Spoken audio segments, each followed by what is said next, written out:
అరే పొద్దుగాలలేసి గింత తనం గినం చేసి జర కుర్తా పైజామేసి గింత పొట్టు బోనం పెట్టి మనము దుల్పెడిపోదామా గణేశుని ఎత్తుకొనుతామా మనము దుల్పెడిపోదామా గణేశుని ఎత్తుకొనుతామా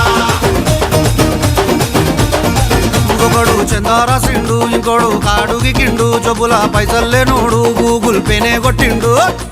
అరే మనమేం చేద్దాం రా అరే మెడలు మెరమెర మెరుస్తున్నాయి బే మార్వడి దుకాన్ పోదాం రా గొలుసులు గిరివి పెడదాం రా మార్వడి దుకాన్